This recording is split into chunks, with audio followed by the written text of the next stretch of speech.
Hey everyone, Sean and Dave here from Saturday Morning Cartoons. We need to thank the following amazing people for going to our Patreon account and supporting this show. So a huge thank you to Jack Connolly, Derek Haynes, Alex Kazanis, Jarmaine Myrick, Carson Clark, Allison Keene, Dr. Jason Woods, the wonderful Melanie Harker, the incomparable Sean Paul Ellis. Oh, and the phenomenal David Trumbore. Thank you so much. Now, you guys might wonder why we are thanking ourselves and some familiar names of the podcast. It's because we want you to know that we not only appreciate your donations to the podcast here, but we are actually putting in our hard-earned dollars as well. So to give you guys an idea of what you can actually get for some of these monthly contributions through Patreon, if you can't contribute any money whatsoever, we would love it if you guys would just visit patreon.com/SaturdayMorningCartoons. Remember, that's morning with a U. And just share that link out among your social media pages. That would help us out a lot and just get the word out there. If you do want to kick in a couple of bucks, you get some cool stuff back in return. So you may not know that we send out a monthly newsletter that not only tells people about upcoming news that we have going on, we've definitely got some cool stuff coming in the next couple of months here for you, but we'll also announce the upcoming list of shows that we're going to be covering. So if there's a cartoon out there that you actually like, you're going to get to hear about it in the monthly newsletter.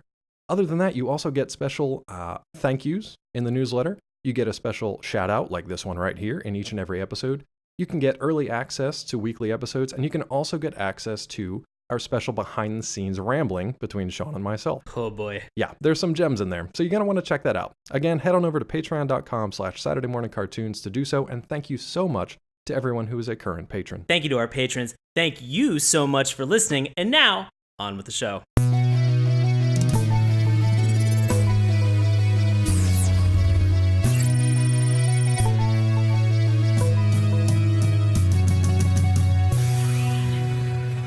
Hello and welcome to Saturday Morning Cartoons, the weekly podcast that revisits, reviews, and ridicules some of the world's weirdest animated series. Coming to you from the frozen north, I'll be your co-Canuck, Dave Trumbore. Joining me as always, a friend to every woodland creature, it's Sean Paul Ellis. How's it going, bud? Oh, David, I'm doing well, buddy. How about yourself? That's it, I'm not doing that anymore because I'm going to offend an entire country. People are going to stop listening to me. And people who don't even live in Canada are going to be like, that is a terrible Canadian accent. Please never do this again. Are you kidding me? They would probably be like, oh, look, we're really sorry that you don't know how to do it. Why don't we come down? We'll do a quick tutorial.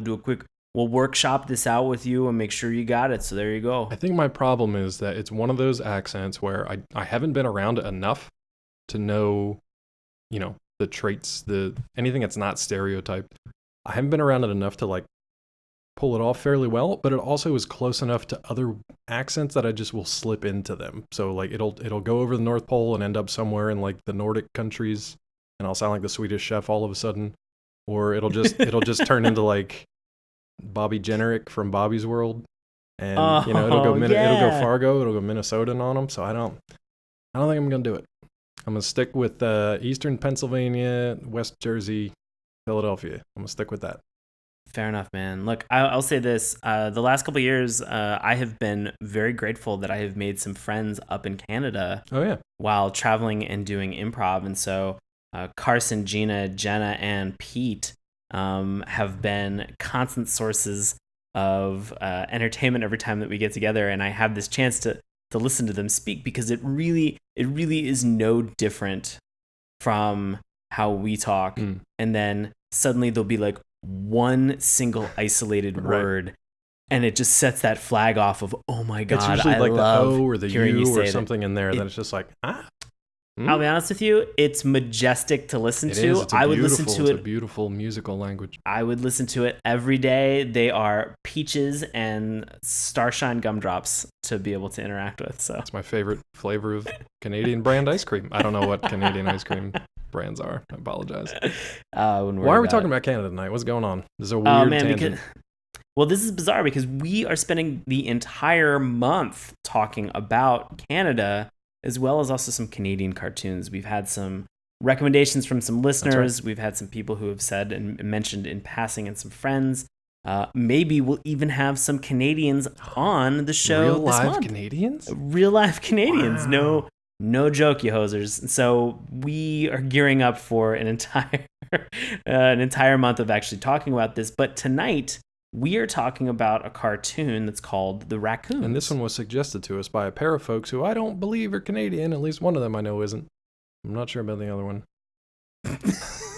You guys let us know. Are you outing somebody on the Canadian list? I'd hate to out a Canadian if they didn't want to be, but no, I think they're fine with that. No, this cartoon tonight, which Sean's going to get into in a second, suggested by both Oleg, our buddy Oleg, and Andrew McLeod.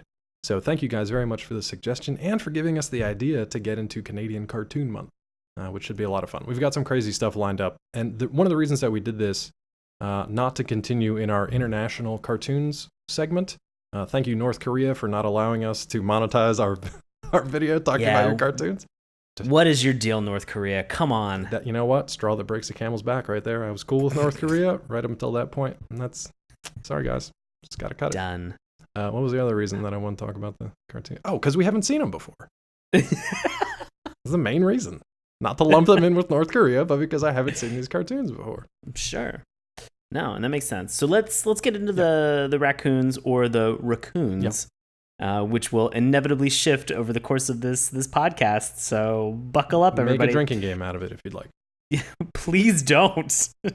We cannot be held liable for that. So, right? I don't know how the law works. Probably fine. Ooh, speaking of a spoiler alert for you law fiends out there, we are going to get into some copyright law discussion by the end of tonight's episode. So stick with us for that fun nugget. Do we need to? Brief. It's brief, but it's a fun story, I think. Or at least I think it's fun, Sure. Which means nobody else will. But go ahead. No, enjoyable. So The Raccoons is a Canadian animated series which was originally broadcast from 1985 to 1992.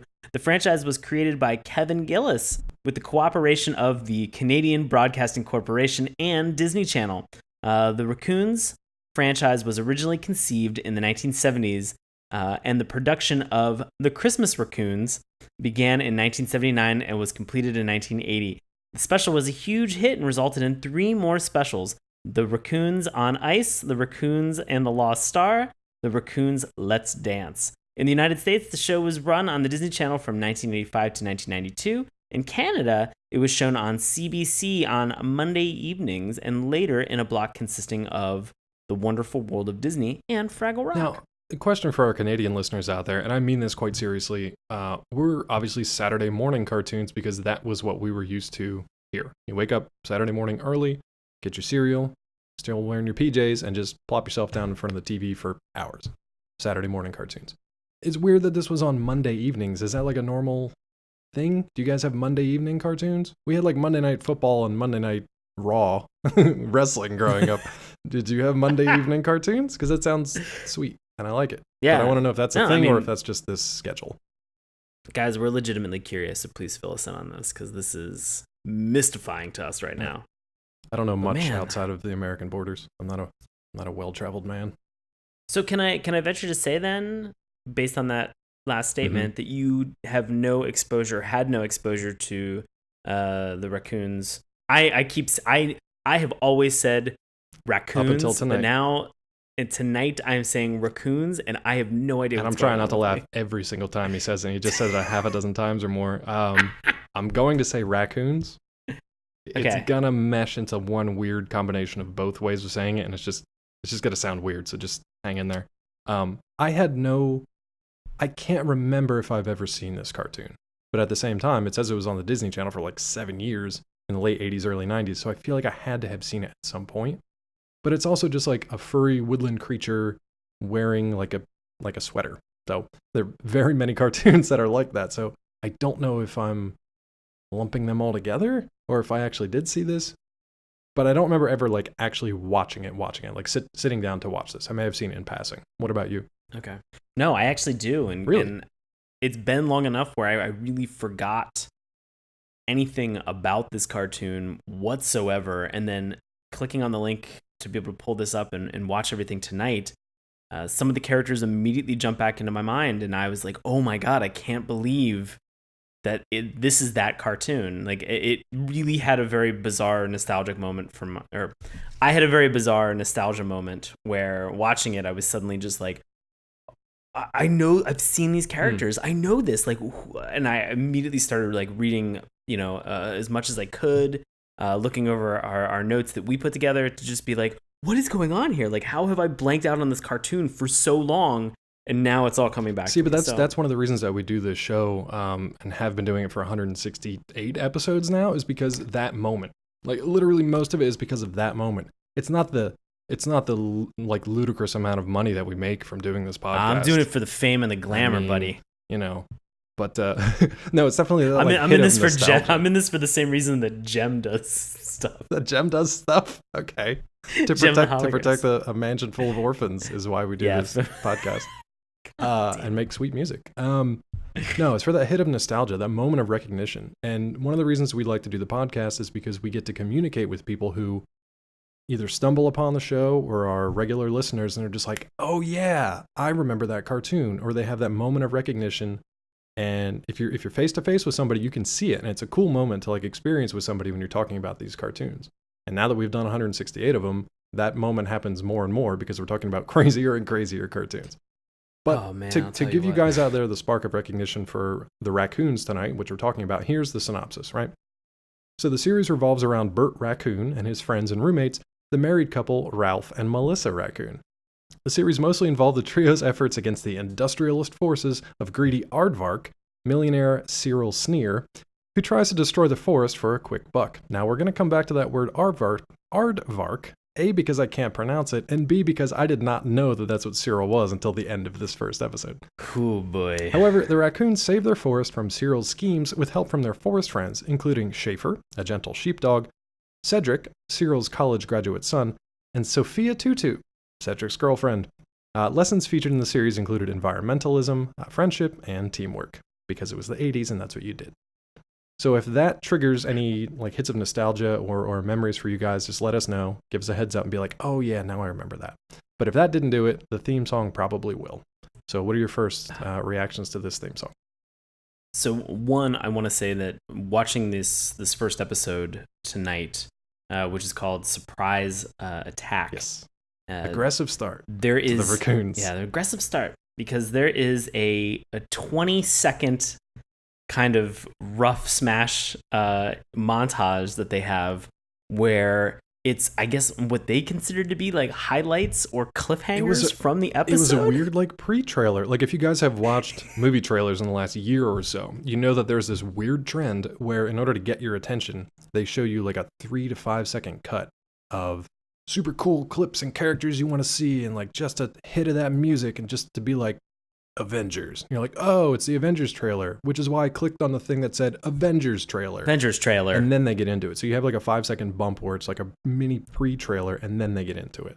This show did that, which was weird. It was like a highlight clip show for a series you've never seen before because this was the first episode. I love the fact, too, that this was something that we had Cedric, this character. He's like, well, wait, let me explain. And then it just immediately cuts. And you're like, what? It was a little off-putting at first because I did not have any context coming into it. It's kind of crazy to drop you in on that. And so it was a very kind of weird moment to kind of drop somebody in for the unindoctrinated to just be like, these are all the things, and I okay, cool. And you get at the same time, though, it was interesting to kind of get like a quick 20-minute overview of probably what I was about to watch, which was kind of interesting because then all of a sudden you get this like very serene setting. 20 seconds? It's Bert. It was only 20 seconds. Oh, because you said 20 minutes, and I was like, holy crap, I don't remember. Oh my God, no. That was like a documentary behind the scenes on the Raccoons. Man, that would be terrible. I will say this, though, maybe because this was actually under what I think is like the official Raccoons account, or whoever is in charge of them, maybe it was like a cut that they added later. So it was like, well, we're going to put this online because it's the only episode they put online. Everything else is uploaded by other folks. Maybe they put a highlight reel together and this wasn't how it originally aired. Yeah, I'd be very curious to know that. Or maybe you're right. Maybe that's how it was because they had 3 specials, 4 total specials, I think, before that. So people already did have like an introduction to these characters in that world. And it was already successful. Yeah, exactly. So maybe that's all it was. Right. Canadians, let us know. Yeah, please. So it's curious then for this sort of cliffhanging moment where we have Cedric saying like, no, let me explain, that we suddenly have this like very serene forest setting. We've got some birds chirping. If you just close your eyes and just kind of relax and let it take you to the great white north, nice. And just relax. And so you get this narrator who's like, this is Evergreen Forest, quiet, peaceful, and serene, until Bert wakes up. And then it is just Bert Raccoons. I can't. I'm going to screw this up every time. It is Bert Raccoons. It is just him making inventions, flying over top of stuff, smashing into things, and then having people catch him as he's falling from trees, and which it serves as kind of a nice quick introduction to a lot of the characters that are there. Yep.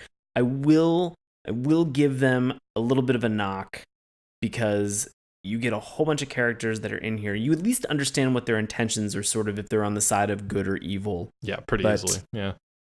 Yeah. Especially because you can tell for evil, it's that they're playing a video game, and the video game is just to walk over trees. It's like Space Invaders, but you're eating trees and crapping out money, essentially. Yep, it's perfect. Yep. So, I mean, I'll buy that on PlayStation as soon as it comes out. I play it in real life. That's right. I want to know that game. I want to talk about that game then afterwards. It's just a hobby. I just go out and chew on trees, and people pay me to do it. I don't know why that's weird to you. No, not weird at all. I'm kind of curious. Just want to make sure I don't overlap with some of the trees I've been chewing on. So there's plenty of trees to go around for now. Yeah. But we get this sense of who's good, who's evil. We don't get a roll call, which is a little bit challenging, with the exception of Bert. Right. But it kind of all wraps up. I mean, we do get the fact that they do say Cyril Sneer. Mm-hmm. So they do mention him saying that, life would be simple except for Cyril Sneer. And then it sort of kind of wraps up with this like kind of culmination where it's just like, but then it wouldn't be the Raccoons. And you're just like, okay, cool. It was kind of cool how they did it, because they're like, here's the serene forest, and here's the main character, and then here's the bad guy. And they're like, the Raccoons, oh my God, I did it again. The Raccoons would have a great, it's weird. So here's the setup. This peaceful, serene forest would stay that way if not for Bert Raccoon. The Raccoons would have a great life in this peaceful, serene forest if not for evil guy Cyril Sneer. Cyril Sneer would have an easy time eating trees and crapping out money if it wasn't for the Raccoons. And that's how they end the whole thing. So it's kind of a nice little jump from one section to the next. However, right. What I'm going to knock it for, this is a terrible way to set up the main character protagonist for your show, because they're like, here's Canada. It's great. We're in these evergreen pine forests and everything's beautiful and serene and there's animals everywhere and everything's perfect. And then here's this asshole. When he wakes up, everything goes to shit. And it's like, I don't like this guy. Like, I instantly don't like this guy. He's like a Dennis the Menace. He's like now that I'm old and I'm the get off my lawn kind of guy. I couldn't stand this guy. He'd be the type that I'd go out to like the middle of nowhere to go camping to get away from people. And this a-hole would wake up in the middle of the night and just start like banging pots and pans around and playing the trumpet. Of course I'm not going to like him.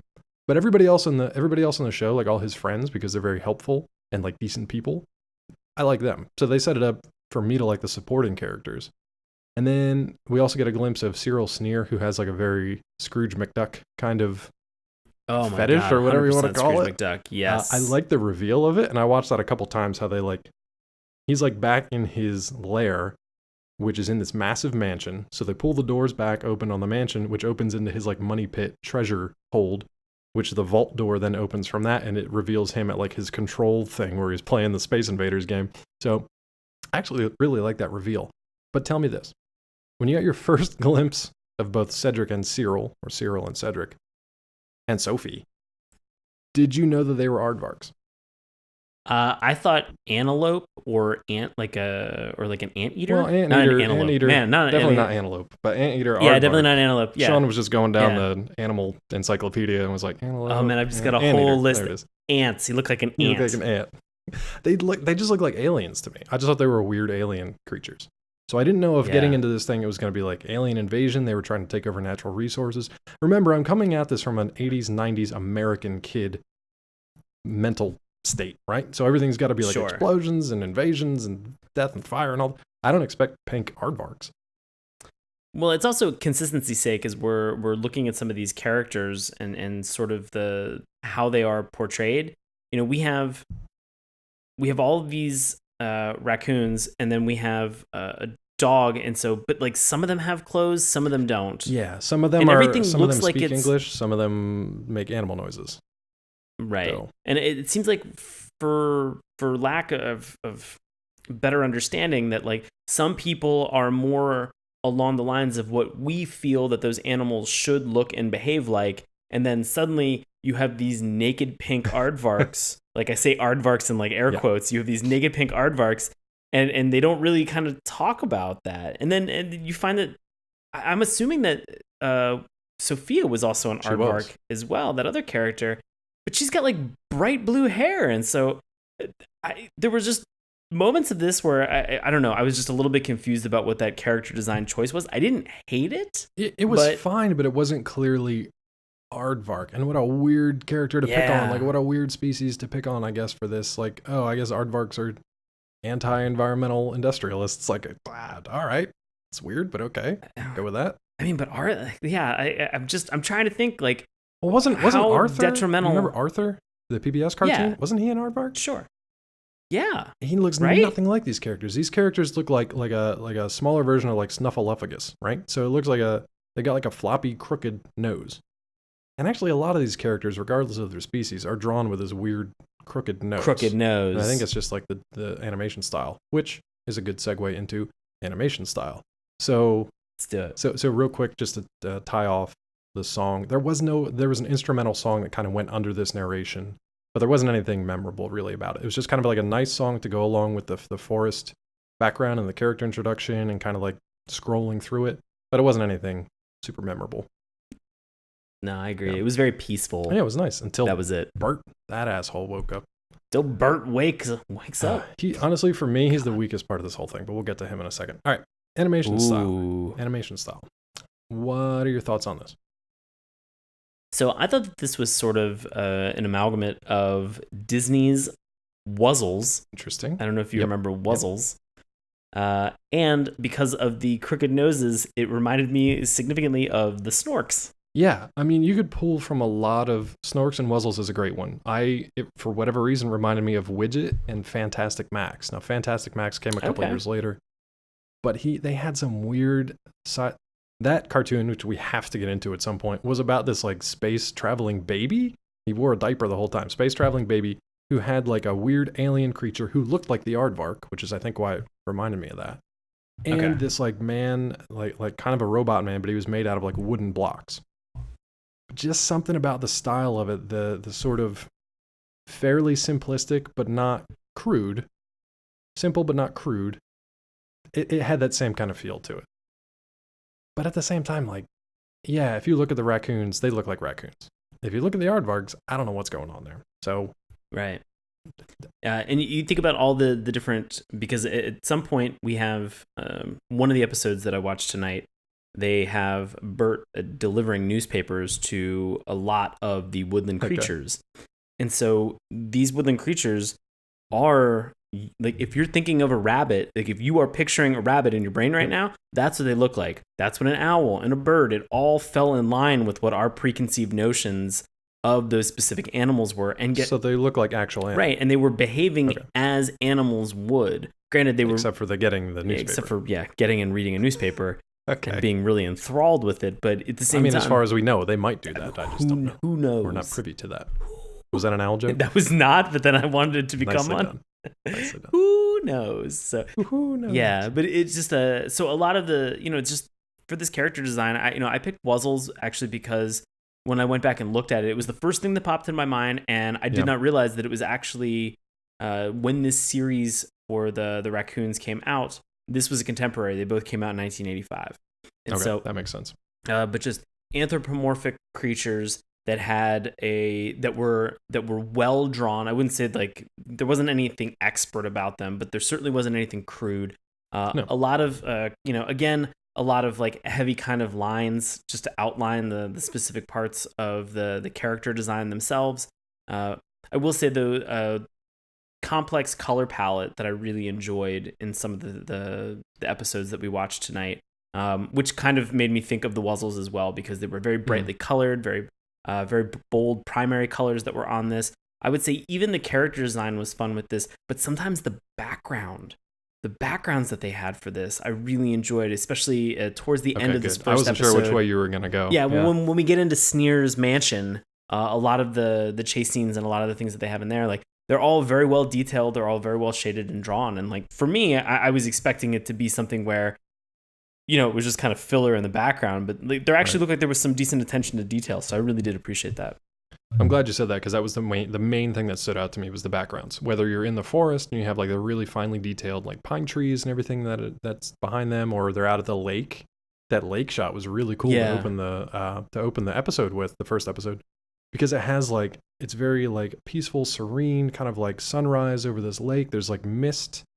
And like an early morning mist kind of creeping across from the side. It was really nice. Yeah. I want to put a dog ear in the page of this conversation to go back and talk about that opening fishing scene when we actually get into some of the episode discussion, because it freaked me out a lot. It freaked you out. Freaked me Interesting. out. Freaked me out significantly, knowing what we know about this ecosystem and the animals that are within it.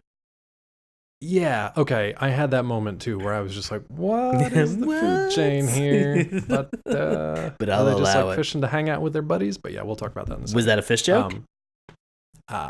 No, like literally, are they just fishing to Okay. pull their buddies up from the water and just be like, oh, hey, Frank. Got it. You're off the hook on that one. Terrible setup. Swam right into that one. Yikes. But no, I really did enjoy the background. So the natural settings versus the very cluttered but like treasure-filled Scrooge McDuckian kind of mansion that they had. Yeah. Really interesting settings and backgrounds, and that was really cool. That stood out to me. So just it speaks to the quality of the production, I think. Yeah. Absolutely. But we've already kind of walked around some of the characters here, so we might as well get into them. Let's dig into Who them. do you want to start with? Because if we have to start with Bert, fine, but I prefer not. Yeah. I mean, we've already talked about Cyril and Cedric, who are the two aardvarks that we have for this. Just the fact that their design is very unique. They are like, well, it seems like Cyril is sort of almost kind of like a purplish gray kind of. Yeah, they're kind of pinkish, but sometimes they drift a little bit. So, but then we have Cedric, who is his son, kinda. who's like a very like distinct pink. Yes, yeah, he's definitely more of a pink than his dad, which is a weird thing to say. He's also got he has glasses, right? Right. Correct. The kid have glasses, so like they distinguish him fairly well. Yep. And also Cyril, who's like the main villain, he looks like, I can't remember the guy's name, but the kind of main antagonist from An American Tail.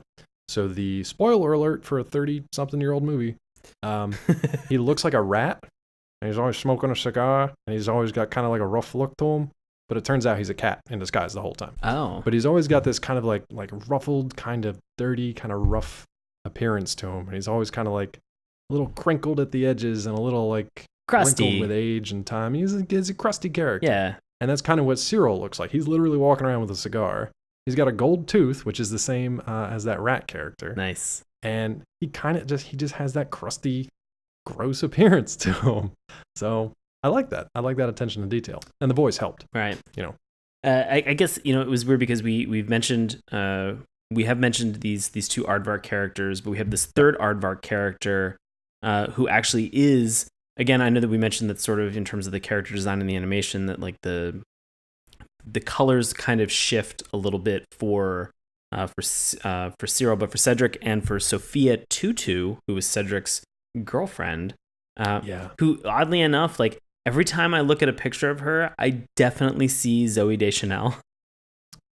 Well, if they ever make the live action version of this, like no shit, it's a bit of a stretch. Every time if you look up and Google Sophia Tutu, Tutu, one of the first images that comes up, if you tell me that does not look like the spitting image of Zooey Deschanel from A New Girl, I'll be blown away, man. Like it freaks me out a little bit.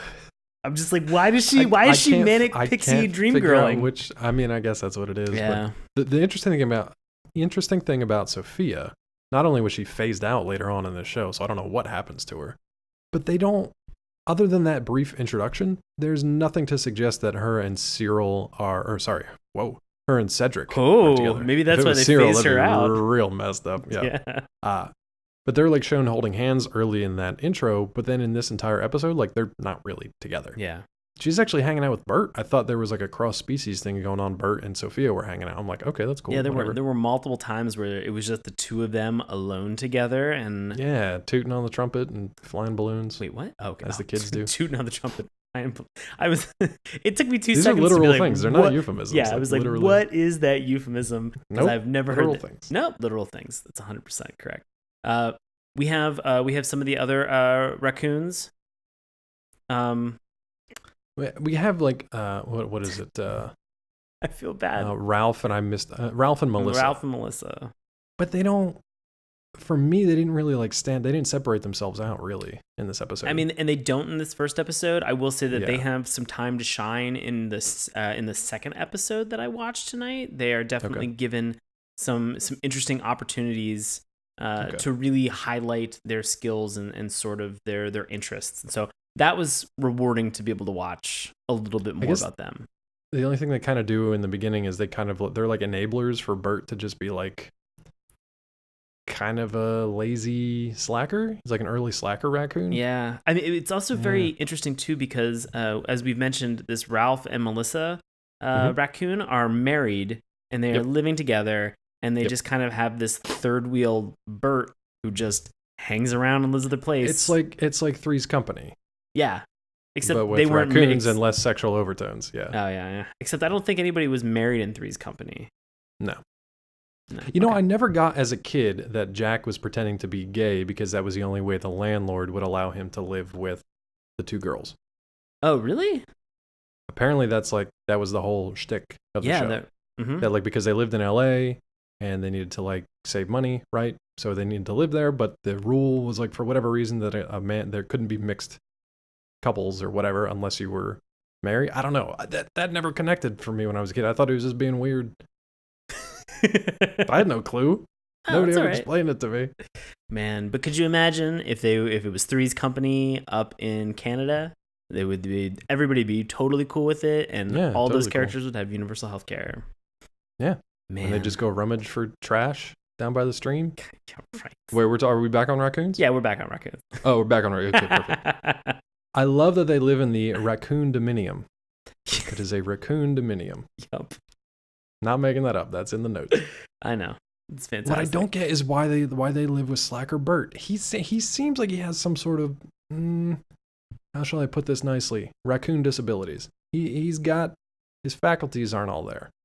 A little off. I'll say this: the thing that I think I identified with Bert's character is that he's a dreamer. Like he really is. He's a spur of the moment, spontaneous dreamer.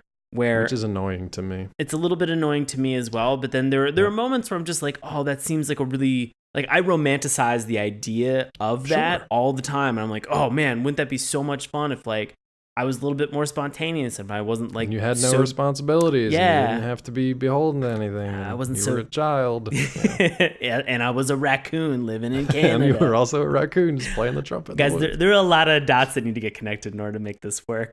But it's interesting because, you know, I think that kind of personality and that type of individual can be inspirational to another group of people. And they can also be fun to be around in very small doses. But if I had to live with Bert, this episode would have lasted only one episode. And we've lived with Berts in the past. And I'm pretty sure everybody out there has lived with Berts in their time. Or maybe you are a Bert.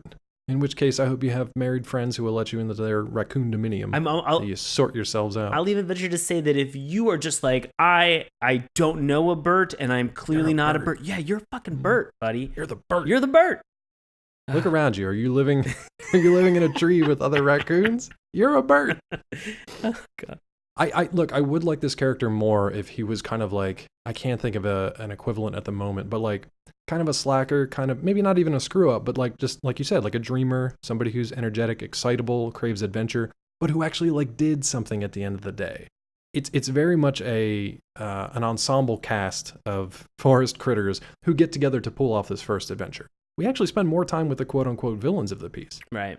In this first episode. So it just didn't set it up for me where I was like, oh, cool, this guy's like a hero of the story or like a really cool guy to know. And he always gets it done, even if it's unconventional. It was a nice, complete story for me in this first one. but nobody really stood out one way or the other. Are there any other characters you want to talk about? You want to get into these sheepdogs? I mean, yeah, we had Schaefer, and he had a son. In Boo. other, yeah, he was cute. In He's other cute. episodes, there are humans. There is a park ranger. Is there a ranger, right? Yeah, there's a park ranger, and he has a boy and a girl who are there Okay. as well. So they interact with a lot of woodland creatures as well. And I believe that they are Schaefer and his pup. I believe that they are they belong to that family. Oh, interesting. Now that's weird, right? Because Schaefer stands on two legs, walks around like a human, talks, fishes, all kinds of stuff. Fine. Brew does not. Brew the puppy does not. Runs around on all fours, barks, retrieves notes and papers, and brings them to him. But so I don't know. Is it just like an aging thing? Like if Brew grows up? I mean, I definitely think it's like you're young and you're barking, and then overnight, then you develop the ability to be able to speak because you've been around your anthropomorphic dog dad.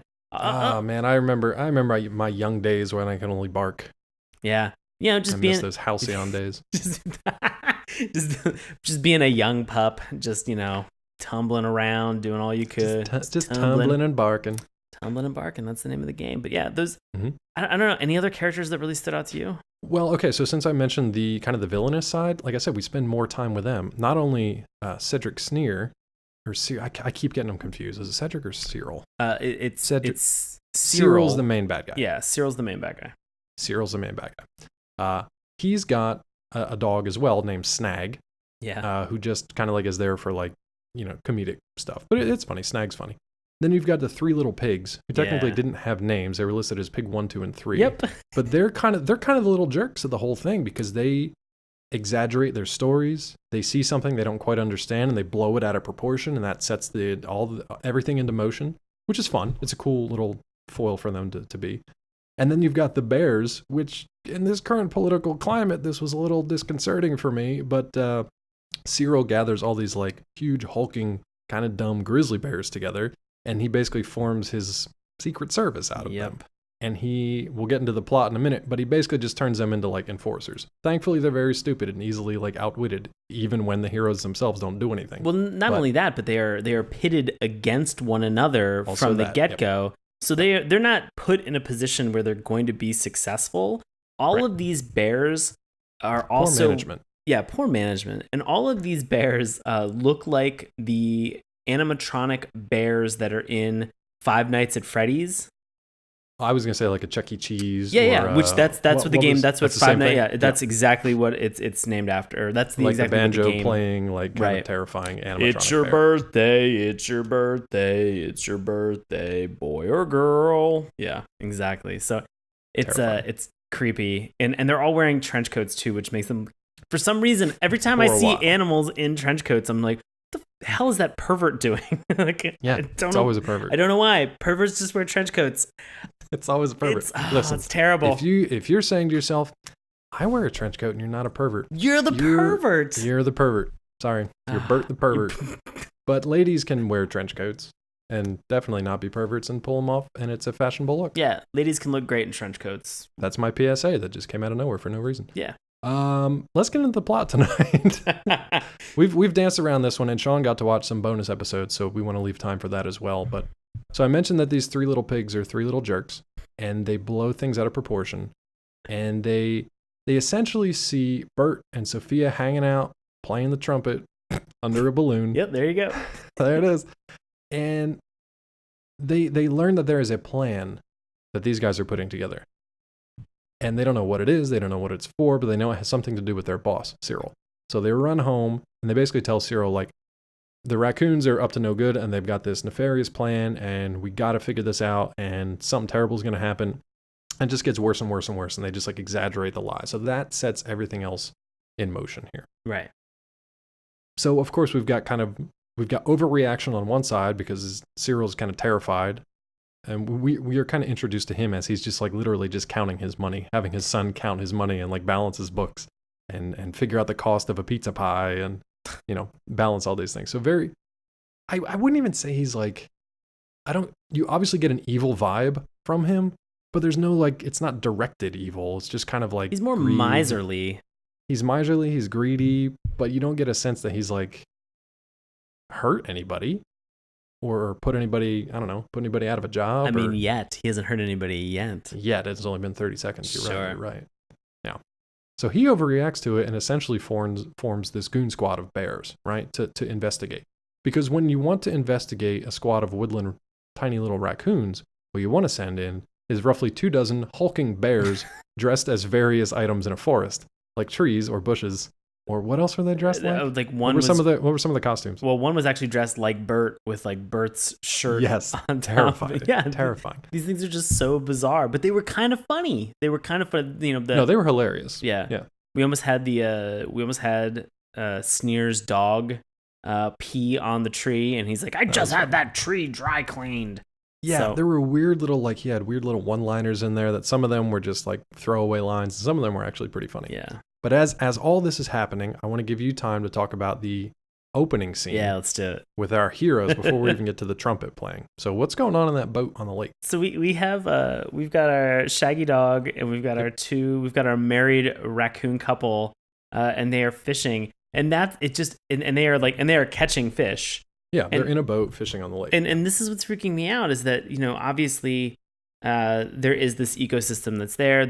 I'm 100% aware that this is a cartoon, but let's be honest, there's still it's a what? It's a cartoon, but there's obviously still some type of a food chain as they are building and creating in this opening moment where presumably they're eating other things that are in the forest. And so, raccoons are not the apex predator, within a Canadian forest. I'm assuming it would probably be a bear. As far as you know. Yeah, or maybe it's what an aardvark is. I think it's a Canadian. Or just a Canadian, just a moose. Yeah. Canadians are apex predators of Canada. I love that idea. And so they have all these things that are kind of put together. But that just really freaked me out to just sort of see these raccoons and this dog fishing, and they're just like, presumably they're just going to go home and they're going to grill up this fish and they're going to eat it later. And that, I don't know, that for some reason, that reminder of the food chain and the fact that these are anthropomorphic animals freaked me out just a little bit. It was very bizarre. Yeah, and I mean, when you first see the lake, like there's just like ducks floating across the surface of the pond. And floating is probably the wrong word. They were probably swimming unless they were dead. But yeah, you get a weird introduction that there's this weird barrier that exists between some animals and others. Right. It's like some are just like animals like you'd expect, and you can eat them and whatever. And then the other ones are like the hero animals that get to do all the walking, talking, playing trumpets and stuff. So it's fine. But like, it's one of these things where we get kind of nitpicky about the rules of a cartoon, right? Anything goes in cartoons. But once you set certain rules in a certain cartoon, we get frustrated when you don't follow that. Right. And that it feels like that's what they did in Raccoons. Not a big deal. It's just one of those kind of like incongruencies that just makes you question like what's going on here. Yeah. I will say the big thing for me is that watching this and knowing full well that there were going to be notes about environmentalism that were in this immediately made me think of a couple episodes ago when we talked about Captain Planet and some of the things that we had talked about in that show. So there are some very subtle nods to things that are going on that are obviously related to environmentalism. What did you pick up in this one? Because I didn't really pick up much.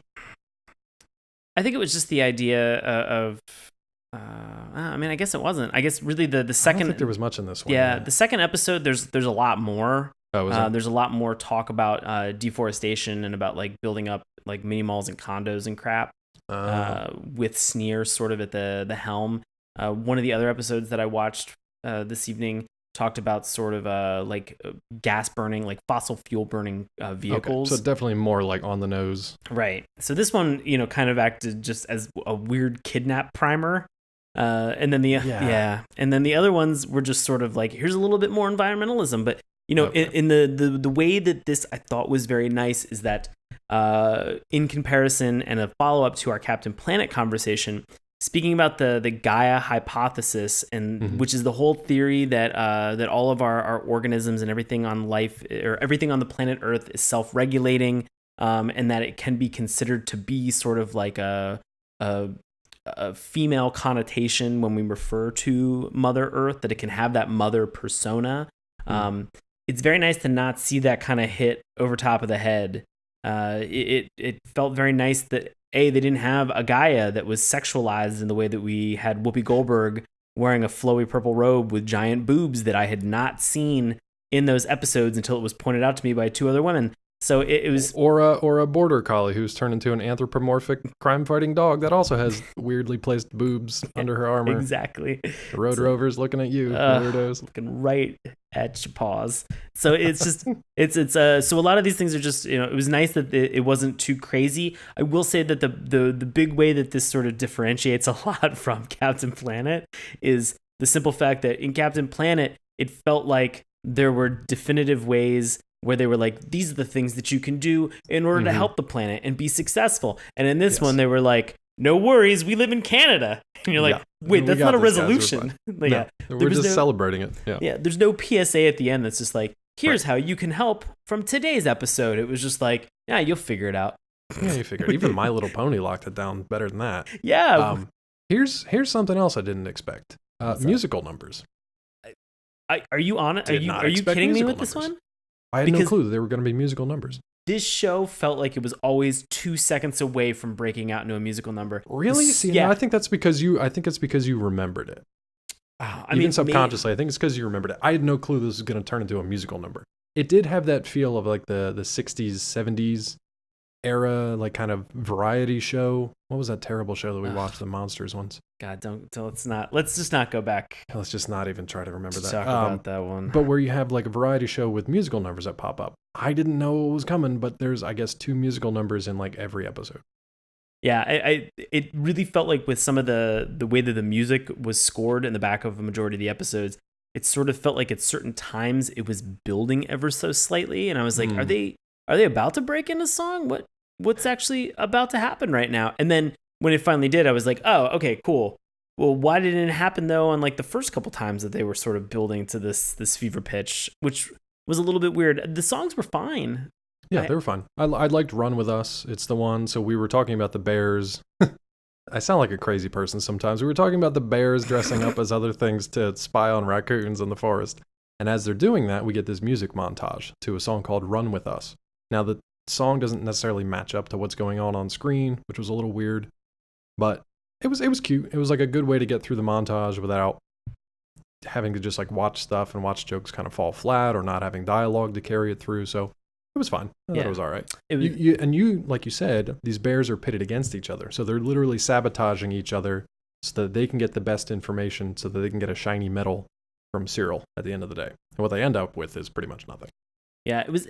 I mean, I know that this was made in the mid 80s, like early to mid 80s. And so the music there actually reminded me of a band that I started listening to, must have been maybe like 10 years ago now at this point, probably longer. But a band called Music Go Music, which is actually a Canadian band. And they kind of had a lot of the same sort of, kind of feel to the music that we saw that was in the episode tonight. It's kind of nostalgic. It's kind of whimsical.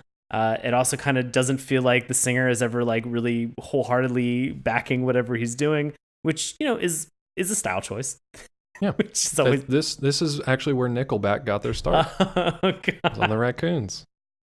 I'm trying to remember. Did Nickelback? They definitely did a guest appearance on the show that we were trying to remember 2 minutes ago called Groovy Ghoulies. They were definitely on the Groovy Ghoulies. 100%. Yeah, Variety Hour. First Hour. Generation Nickelback. Yeah. Yikes. I hate everything about this. Agreed. God. Here's another thing I didn't expect. So A, did not expect environmental notes, which we get in later episodes. B, did not expect musical numbers, which I guess we get in every episode. C, did not expect the main villain in this piece to throw his son into a dungeon. Yeah. That's a neat thing. I mean, so I get that Cedric, the kid, is working with his pals, the Raccoons, and he's kind of like their inside man, right? So he's working for his dad, but he's also the inside man for the Raccoons, so he tries passing notes back and forth. He's not super slick with the spy business, though, because he's just straight up writing a note that says, like, it's your spy friend, Cedric. I'm spying on my dad. Here's the note. Spying is still happening. Get ready for the spying. Yep. Here's the secret message. I'm sorry for the spying. Signed to Cedric. Yeah. And his dad busts him immediately. And he's like, oh, you're the spy, so you're going in the dungeon. I was like, whoa, this is pretty strong. I don't know if he was just going to be on, like, house arrest but no, like a literal dungeon. Well, I mean, granted, the dungeon is pretty plush. Well, did you fine. hear like the final comment that he makes as he's taking No, what his did he son? say? He goes, "And no color television." Oh yeah, no color television. oh. Presumably, still black and white TV is fine. Yeah, but no color television. no color TV. No Nintendo Entertainment System. Oh man. So yeah, did not expect that either. But then, kind of a fun thing was, if you're listening to us and being like, "What is the point of this cartoon?" I have no idea yet because nothing is actually happening.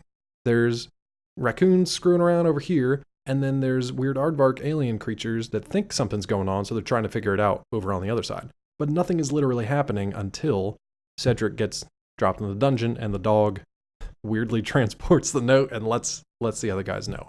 So now we've got a prison break scenario, and this is the basis of the Fox show Prison Break. This is where it started from. So if nothing else, Wentworth Miller is just like, that's right. This is where I get tattoos all over my body, and you're like, see, and yes, it came from the raccoons. Let's make that's it happen. how it started. Let's do this.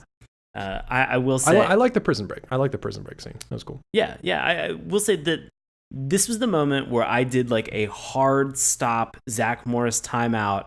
Yeah. And I said to myself, if they're building towards what I think they're building towards the end of this episode, I'm going to be really frustrated with myself.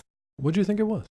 It's exactly what actually ended up happening. What? And I knew it was going to be some kind of switcheroo, but I didn't know what. Because I had no clue what the point of the show was. I was like, they are going to, like, you know, they've shown all these things. As we talked about, we had these little pigs, you know, that were screaming about these war balloons and this, like, secret plan. And gunpowder and black powder and explosives and all kind of stuff. So they use all of these pieces along as a part of this caper in order to break out Cedric. Including a grappling hook. So that automatically gets points. If you have a grappling hook or a jetpack in an 80s, 90s cartoon, you automatically get a point from me. Boom. Loved it. Done. And so they have all these moments where this sort of turned into an Ocean's 3, you know, in order to break this aardvark out for really no reason, because they plant explosives on the side of the door, to which then Cedric is just like, it wasn't locked. I mean, aggressive amounts of explosives, like huge bundles of TNT, enough to blow a mine open. This was just to blow hinges off of a door. Like, it was aggressive. I mean, they escape all the way to the top of one of the spires that's in this mansion. You suddenly to another musical number by the way. It was another musical montage. This was the one that I believe it was like, the dark must fall, leaving shadows in the night. And it's like, what is going on here? Version, yeah. Look at this photograph. Oh God, I knew it was coming. Yep. So they go through this entire sequence to get to the top, and then all of a sudden this war balloon. It's a hot air balloon. It's just a freaking hot air balloon. Yeah. And so they get to this point where suddenly all of these things have all hinged on the idea of false information going back to because of those three little pigs to Cyril, in order to act as a catalyst for this Rube Goldberg machine that they have of an episode that is set in motion, and then it finally comes to a head. Well, I will say quick before we get to the big reveal, hang on there, kids. Sure. One of my favorite sequences, which made absolutely no sense, but it was just fun, and the absurdity of this world, was them trying to get the motorcycle with the sidecar started. That was so silly. It was so silly, but it was fun, because it was like this pig, he's like trying to get Cyril in the sidecar to get the motorcycle started. He's like, well, do you have the keys? No, I don't have the keys. So he's like, I'll be right back.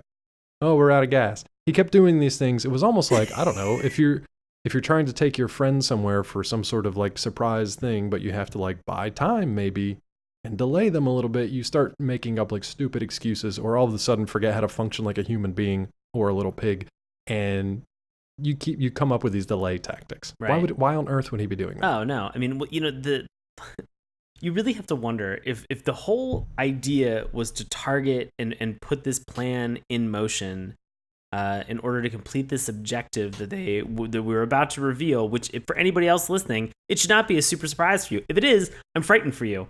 It was a surprise for Cyril. Yeah, but it really becomes one of those moments where you're just like this setup is so elaborate.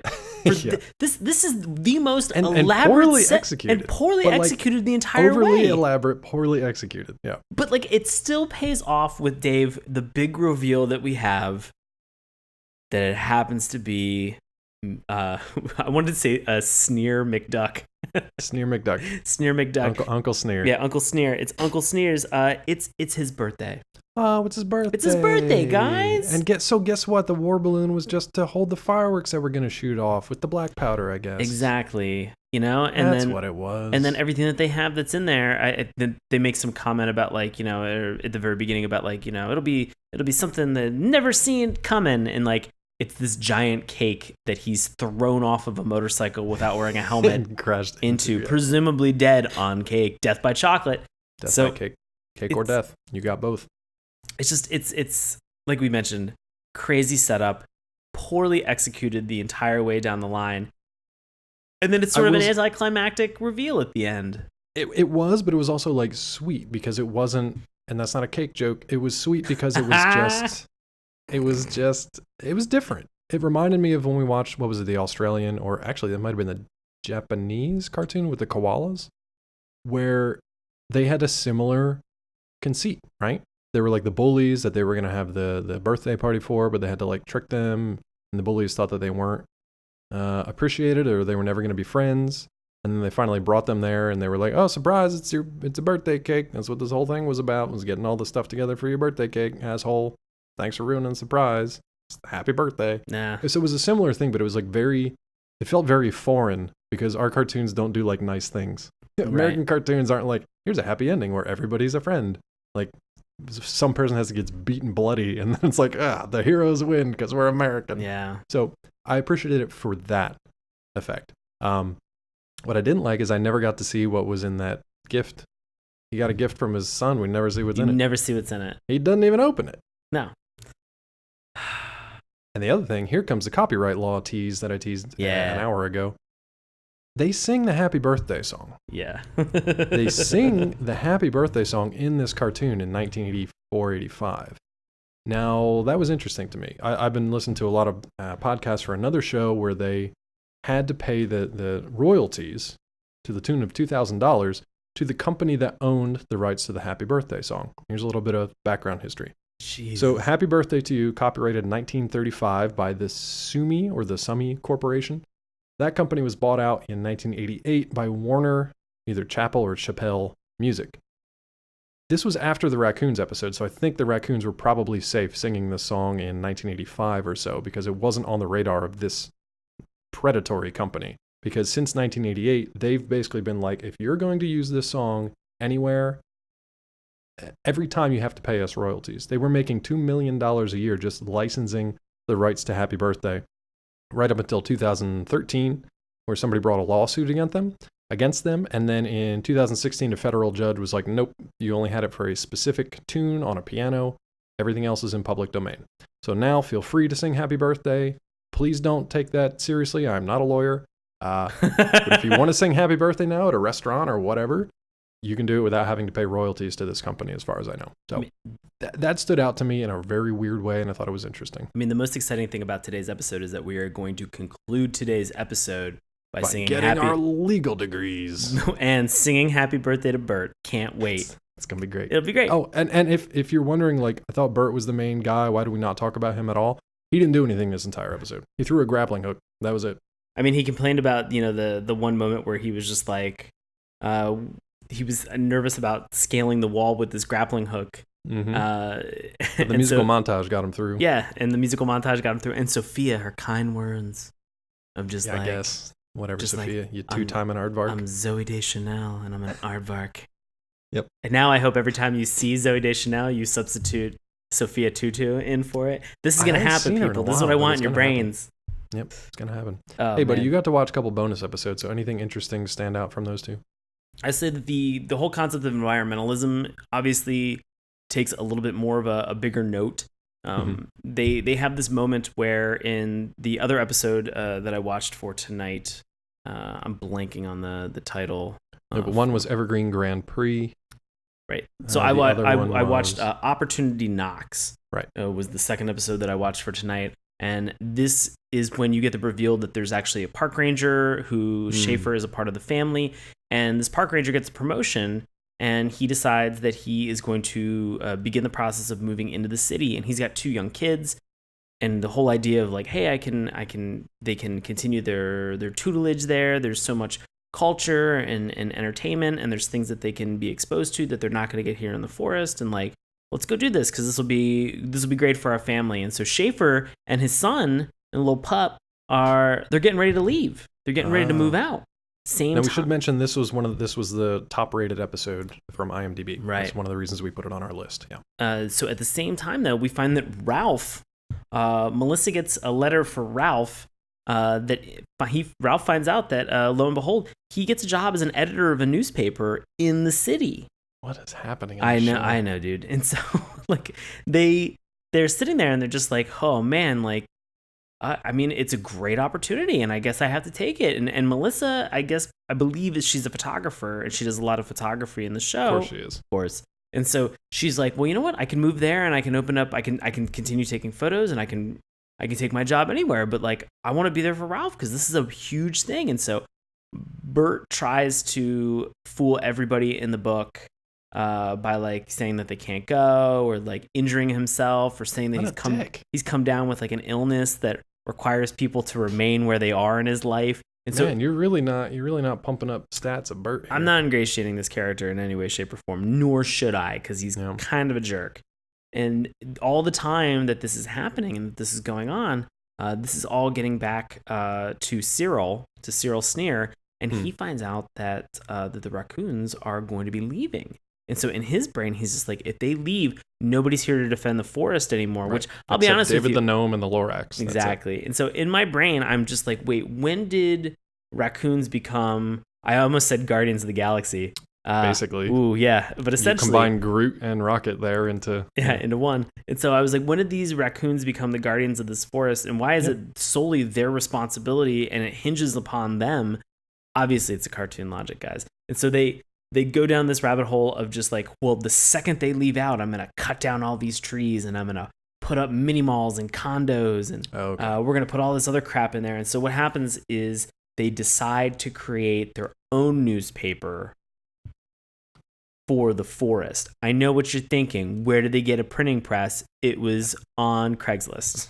Actually, that was my follow-up question to that. Thank you for answering that one. But my follow-up question is, where are they getting the paper?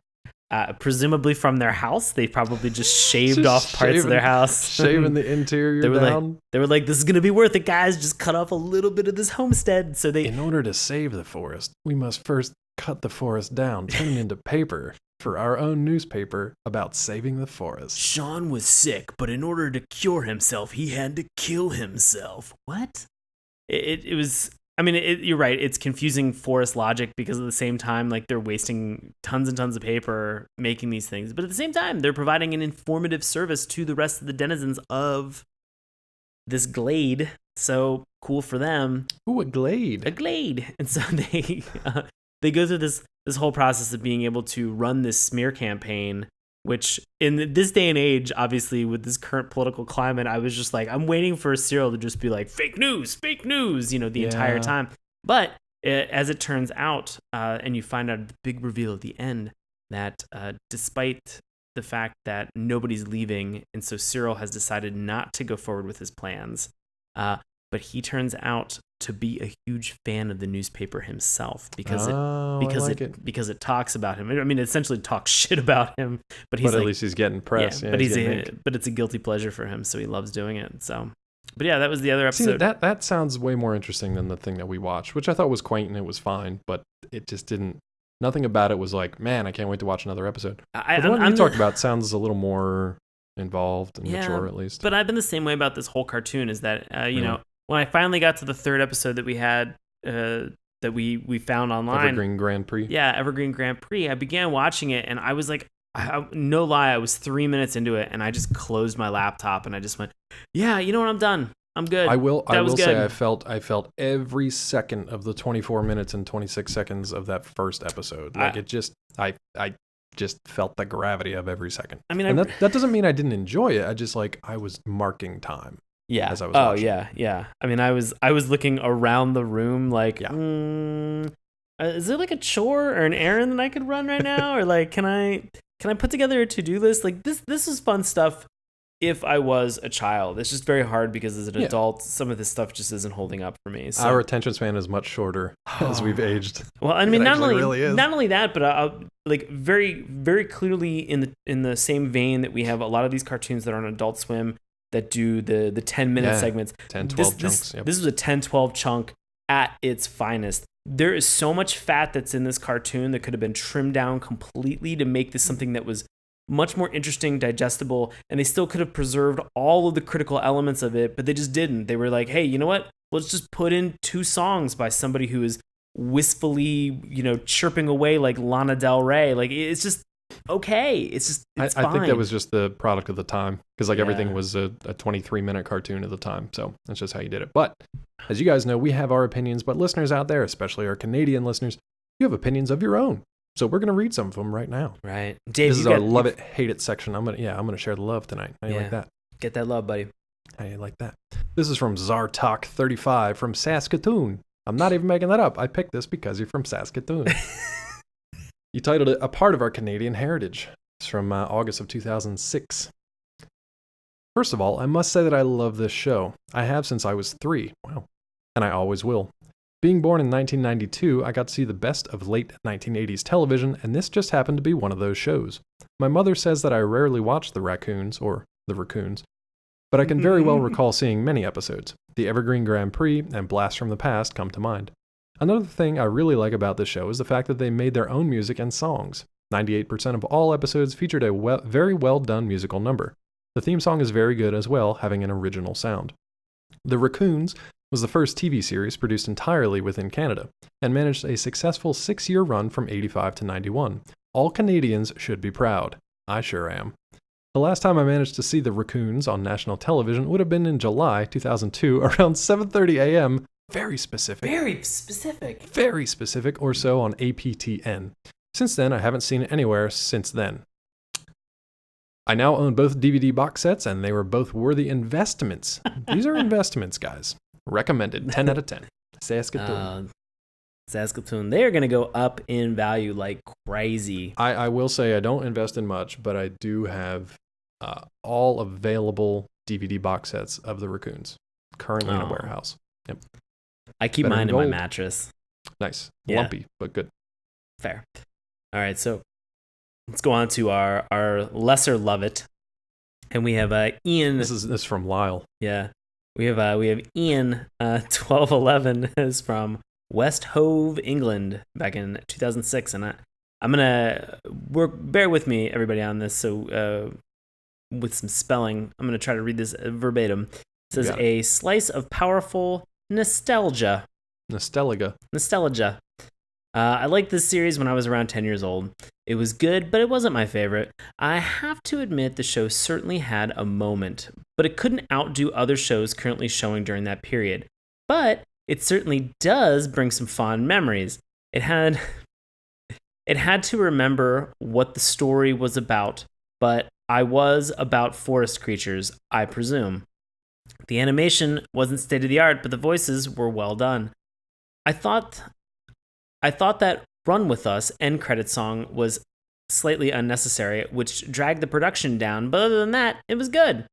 Wouldn't be that fuss to bring it back to terrestrial television, though, because I prefer some other shows to this. 6 out of 10, and 1 out of 10 in terms of proofreading. Ian, bruv, get it together. Yeah, bud. I mean, it's cool. I think there might be some, being serious, dyslexia going on, because he kind of switched some I's and its and stuff around. Or I mean, it this happens. was just a drunk Raccoons binge watch and post on IMDb back in 2006. Guys, if we're being tough on you, we're just trying to portray an accurate representation of how terrible you are at being able to double check shit. So yeah, this is a bad one. Okay, buddy, what about you? So for our recommendations, do you recommend it? And if not, does it get the dip, meaning that it is erased from all existence for all time? God, this was hard. I really wanted to pose the question at the beginning of this show that I wanted you to really sell me on it because I was on the fence. The more and more that I've talked about this, and for some of the reasons, the aforementioned reasons that I've talked about in terms of trimming the fat on the show, some of the, as we mentioned with some of our Lovitz, the fact that some of this music was unnecessary, the drive or the motivation behind some of the things that were happening, and just sort of the crazy ideas that sort of set up these episodes, I'm actually not going to recommend this show. But I am. How about the? But I'm not. But I'm not going to give it the dip. And why are you saving it from the dip? I think that there's enough cultural significance, and I'm not from Canada, and this wasn't something that was there. I thought that the show was done well enough. We've obviously talked a lot about the aardvark character design, which is a little bit wonky to us, but everything else that was in here was pretty interesting. And for all of the things that we've said about the crooked nose for a lot of the character design, it's still very, very unique, and I don't think I've really seen it anywhere else. So I think there are a lot of very interesting aspects to this show. I just think that for the 2.5 episodes that I watched for tonight, it just really didn't do anything either to sell me on the environmental aspect of what they were doing, and it really didn't kind of sell me on being ingratiated with characters like Bert. I think we're on the same page. It wasn't enough in this first episode to really get me invested in anything. I didn't even really want to see the next one. The fact that you watched the highest rated episode and were like, it's okay, doesn't really speak high praise. So I'm not going to recommend it, but I don't think it's dip worthy. Yeah, I think it's fine, and I'm sure a lot of people out there who grew up with this have like fond memories of it, and it's one of their favorites, and that's totally fine. And if it is, let us know in the comments, especially if you have an episode that's your particular favorite and you want us to watch. We'll check it out and watch that as well. But for me, I don't know. It was just kind of middle of the road. It was fine. That's my hearty non-recommendation. It was fine. Raccoons. God. Plus, it confuses my brain between raccoons and raccoons. So now I don't know what to do. I never thought in a million years that would be the word that I would have trouble pronouncing until tonight's episode. Well, we'll never have to talk about it again, but we will talk about more Canadian cartoons the rest of this month. But in between now and then, Sean, buddy, what do you got going on over the next couple of weeks, you busy beaver?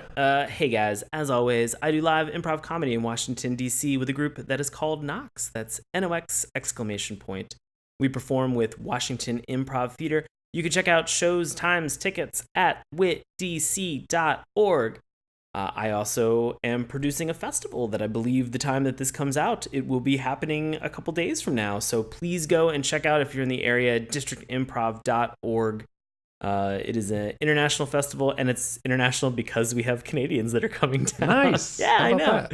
Yeah, we have Regicide and Tucson from Canada, who are two. Not only are they fantastic to watch, but they are amazing people as well. And so, if you are in the area, districtimprov.org, we have tons and tons of discounted tickets because thankfully we're a nonprofit and we're sponsored by Arts and Humanities. So nice. we get that money. But yeah, other than that, guys, I'm always on the chirps and also the grams. I'm trying something new. Don't fucking judge me, buddy. Don't say chirps, because we could make a new app called a chirp and it could be worth billions. I think there's already something called Damn chirp. it, of course there's a chirp. Sure. As always, I'm on Twitter and Instagram at Sean Paul Ellis. And really quick, I want to give a shout out to somebody who has been tweeting at us lately. It's the crazy shit she say, for asking us a lot of great questions on Twitter, buddy. Really appreciate it, man. I hope that had a great question about who would you pick as a space-based hero, Duck Dodgers or Bucky O'Hare. Ooh, I missed that one. That's a really good one. And guys, I'm always gonna side with Chuck Jones, so that should pretty much tell you. I'd go Bucky O'Hare. Oh, really? We gonna fight? Oh, we gonna fight. But can I get a shout out in? I got two. Yeah, do it, buddy. One goes out to Jack Connolly, who just upped his Patreon subscription value. Thanks, buddy. We got to give you a shout out because you friggin' paid for it. So there it is. No, we appreciate it. Jack's been hanging out with us for a long time listener. Yeah. Great conversation. So keep it up, Jack. Also got a shout out to our longtime friend Bobby Anthem, who wants me to find out whether or not Red Bull is flammable. So I'm gonna do that, and then if you don't hear back from me, it's probably because it went terribly wrong. So thanks, Bobby, in advance. I love the fact that this just turned into like a Mythbusters podcast. Yeah, this is perfect. Yeah. What happened to Dave? I don't know. Myth busted, I guess. So you can find out whether or not I die from setting Red Bull on fire by following me on Twitter at DrClawMD. You can also find me on Collider.com, Nerdist.com, and DaveTrumbore.com. For more on Saturday morning cartoons, check out the aforementioned Patreon page, patreon.com/Saturday Morning Cartoons. Remember, that's morning with a U. You can also check out our website, SaturdayMorningCartoons.com. Find us on Twitter at MorningTunes. Check out Sean's handiwork on our Instagram page. Keep the conversation going on Facebook. And listen to our free audio podcast each and every week through YouTube, iTunes, Stitcher, and Google Play. As always, especially Canadians this month, if you want to send us an email, feel free to do so, SaturdayMorningCartoons@gmail.com. That's going to wrap it up for this week. Say bye to the Raccoons, but we're going to continue with Canadian Cartoon Month for the next couple of weeks here. So let's see what we got. Thank you guys so much for listening. We will see you next time, eh? Hey, everybody. Thanks a lot for listening to Saturday Morning Cartoons.